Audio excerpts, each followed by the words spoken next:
এখন আমরা কারা, এই যদি আমরা কারা কথা ওঠে, আমরা কারার উত্তর হচ্ছে আমরা বাঙালি। আপনারা ভুলে যাবেন না, আজ থেকে 100 বছরেরও বেশি আগে, 100 বছর আগে দিল্লির মাটি থেকে উচ্চারিত হয়েছিল মহামতি গোখলের কথা, what Bengal things today India things tomorrow. মনে রাখবেন, আজ বাংলা যা ভাবে কাল গোটা ভারত তাই ভাববে।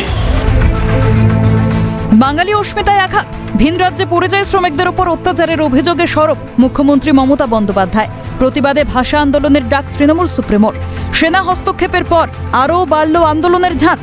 কয়েক ঘন্টার মধ্যেই শেষ হয় মঞ্চ বাঁধার কাজ। মেয়র রোড থেকে সরে এবার ডোরিনা ক্রসিংয়ে ধর্নায় তৃণমূল।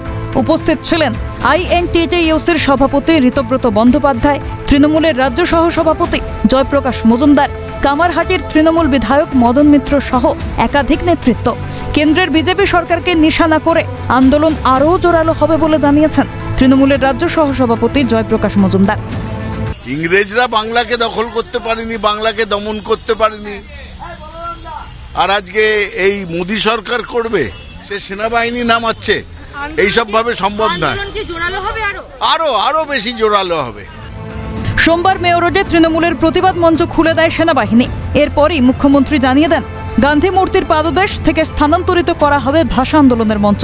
সেই মতো ডোরিনা ক্রসিংয়ে শুরু হয় মঞ্চ বাঁধার কাজ। বাংলার বিভিন্ন মনীষী এবং স্বাধীনতা সংগ্রামীদের ছবি দিয়ে ভরিয়ে তোলা হয় মঞ্চ। তৃণমূলের শ্রমিক সংগঠন আইএনটিটিইউসির ডাকে রাজ্যের বিভিন্ন প্রান্ত থেকে মিছিল করে ডোরিনা ক্রসিংয়ে এসে উপস্থিত হয় আইএনটিটিইউসির বহু নেতাকর্মী সমর্থক। সংবাদ মাধ্যমের সামনে ক্ষোভ উগরে বিজেপির বিরুদ্ধে সেনা ব্যবহারের অভিযোগ তুলেছেন আইএনটিটিইউসির সভাপতি ঋতব্রত বন্দ্যোপাধ্যায়। তিনি সাফ জানিয়েছেন, যে মডেল দিল্লি মহারাষ্ট্রে সাকসেসফুল হয়েছে, সেই মডেল বাংলাতে সাকসেসফুল হবে না। রাজনৈতিক স্বার্থে সেনাকে ব্যবহার করা হচ্ছে, এটা খুবই দুঃখজনক। মানুষ এর জবাব দেবে আগামী বিধানসভা নির্বাচনে। সেনাবাহিনী খুবই দুর্ভাগ্যজনক। আমরা সেনাকে সম্মান করি, মাননীয় মুখ্যমন্ত্রী গতকাল বলেছেন, কিন্তু বিভিন্ন এজেন্সিকে যেমন বিজেপি ব্যবহার করছিল, তারপর ইলেকশন কমিশনকে ব্যবহার করছে, গতকাল আমরা দেখলাম সেনাকে পর্যন্ত বিজেপি দুর্ভাগ্যজনকভাবে ব্যবহার করছে। এখন মঞ্চ ভেঙে দিয়ে তো আন্দোলন রোখা যায় না, আর এটা বাংলার মাটি।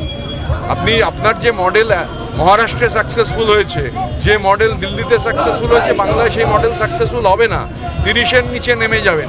সেই সেনাকে ব্যবহার করা হচ্ছে রাজনৈতিক স্বার্থে, এটা খুবই দুর্ভাগ্যজনক। এর জবাব মানুষ বিজেপিকে 30-এর নিচে নামিয়ে দিয়ে বিধানসভা নির্বাচনে দেবেন।